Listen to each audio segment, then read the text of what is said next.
Welcome back to minimax. நான் உங்கள் அஜய். இன்றைக்கி ஒரு சூப்பரான குக்கிங் வீடியோ தாங்க பார்க்க போகிறோம். கோதுமையில் நூடுல்ஸ் எப்படி வீட்டிலே பண்ணுறது அப்படின்னு பார்க்க போகிறோம்.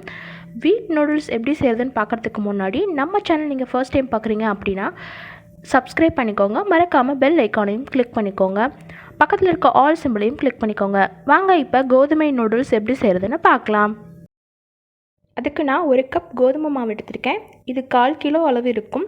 இதில் ஒரு 1/4 டீஸ்பூன் மஞ்சள் தூள்,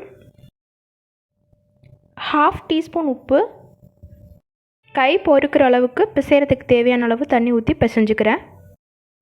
இப்போது மாவு நல்லா பிசைஞ்சு விட்டாச்சு. இதோட கன்சிஸ்டன்சி சப்பாத்தி மாவை விட கொஞ்சம் சாஃப்டாக இருக்கும்.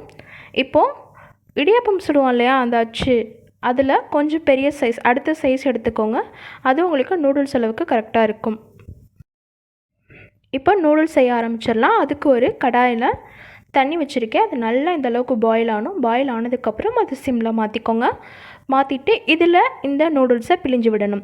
அப்படியே தண்ணியை நீங்கள் ஹீட் ஆகி கொதிக்கிறதுக்கு முன்னாடி பிழிஞ்சு விட்டீங்க அப்படின்னா அந்த கோதுமை மாவு வந்து அதில் கரைஞ்சி போகிறதுக்கு சான்சஸ் இருக்குது. பாருங்கள், நான் இப்போ இதில் பிழிகிறேன்.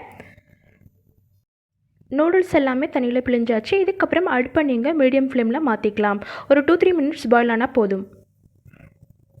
ஸோ இப்போ நல்லா இந்த வீட் பாயில் ஆகிடுச்சு. அதுக்கப்புறம் ஒரு பாத்திரத்தில் பச்சை தண்ணி வச்சுக்கோங்க. அந்த பாத்திரத்தில் பாயில் பண்ண நூடுல்ஸ் எடுத்து போட்டுக்கோங்க. எதுக்காக இந்த பச்சை தண்ணியில் நூடுல்ஸை போடுறோம் அப்படின்னா, அது ஹீட்டில் இருக்கும்போது நம்ம தனியாக எடுத்து அப்படியே ஒரு பிளேட்டில் வைக்கும்போது ஒன்றோட ஒன்று ஒட்டிக்க சான்சஸ் இருக்குது. அதனால் பச்சை தண்ணியில் போடும்போது தனித்தனியாக நூடுல்ஸ் கடைசி வரைக்குமே இருக்கும். 1 மினிட் இருந்தால் போதும். அதுக்கப்புறம் எடுத்து தனியாக வச்சுக்கோங்க. அடுத்ததாக நூடுல்ஸ் பண்ணுறதுக்கு ஒரு கடாயை வச்சுக்கிட்டேன். இதில் நான் 3 டேபிள் ஸ்பூன் எண்ணெய் விடுறேன். ஆயில் கொஞ்சம் நல்லா ஹீட் ஆகட்டும். இதில் நீல வாக்கில் கட் பண்ணி வச்சுருக்கிற ஆனியன்ஸ் சேர்த்துக்கிறேன்.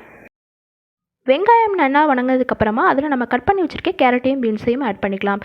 இதில் நீங்கள் கேபேஜ், கேப்சிகம் இது கூட நீங்கள் நீல வாக்கில் கட் பண்ணி ஆட் பண்ணிக்கலாம். அப்போ தான் நம்ம கடை ஸ்டைலில் சாப்பிட்ற ஒரு ஃபீல் இருக்கும். வெஜிடபிள்ஸ் வந்து ஃபுல்லாக சாஃப்டாக வெந்துடக்கூடாது. ஓரளவுக்கு நறுக்குன்னு இருந்தால் தான் கடையில் சாப்பிட்ற நூடுல்ஸ் டேஸ்ட் இருக்கும். இதில் இப்போது கொஞ்சமாக காய்கறி வைக்கிற அளவுக்கு சால்ட் ஆட் பண்ணிக்கிறேன். 1/4 டீஸ்பூன் மஞ்சள் தூள், 1/2 டீஸ்பூன் சில்லி பவுடர் மிளகாய்த்தூள், 1 டீஸ்பூன் கரம் மசாலா ஆட் பண்ணிக்கிறேன். இதில் நீங்கள் ஹோம்மேட் டொமேட்டோ சாஸ் இருந்தால் கூட ஆட் பண்ணிக்கோங்க. சோயா சாஸ் கொஞ்சம் ஆட் பண்ணாலும் டேஸ்ட் நல்லாயிருக்கும். நான் இதில் எதுவுமே ஆட் பண்ணல. வெறும் கரம் மசாலா, சில்லி பவுடர் மட்டும் ஆட் பண்ணியிருக்கேன். உங்களுக்கு வேணும்னா நீங்கள் ஆட் பண்ணிக்கோங்க. அவ்வளோதான், ரெடி ஆகிடுச்சு. ஸ்டவ் ஆஃப் பண்ணிடலாம். ரொம்ப டேஸ்டியான ஹெல்த்தியான வீட் நூடுல்ஸ் வீட்லேயே நம்ம தயார் பண்ணியாச்சு. ஸோ எங்கள் வீட்டில் எனக்கு உனக்குன்னு போட்டி போட ஆரம்பிச்சிட்டாங்க. ஸோ கண்டிப்பாக அதை நீங்கள் வீட்டில் ட்ரை பண்ணி பாருங்கள். நூடுல்ஸ் கிரேவிங்ஸ் இருக்கவங்க கண்டிப்பாக சாப்பிடாமல் இருக்கவே முடியாது. அப்படி இருக்கும்போது குழந்தைங்களுக்கு நம்ம ஹெல்த்தியாக வீட்டில் செஞ்சு கொடுக்கும்போது அவங்களும் விருப்பப்பட்டு சாப்பிடுவாங்க. எந்த ரெசிபி உங்களுக்கு பிடிச்சிருக்கும்னு நினைக்கிறேன். பிடிச்சிருந்தா கீழே கமெண்ட் பாக்ஸில் கமெண்ட் பண்ணுங்கள், லைக் பண்ணுங்கள், ஷேர் பண்ணுங்கள். மறக்காமல் நம்ம சேனலுக்கு சப்ஸ்கிரைப் பண்ணிக்கோங்க.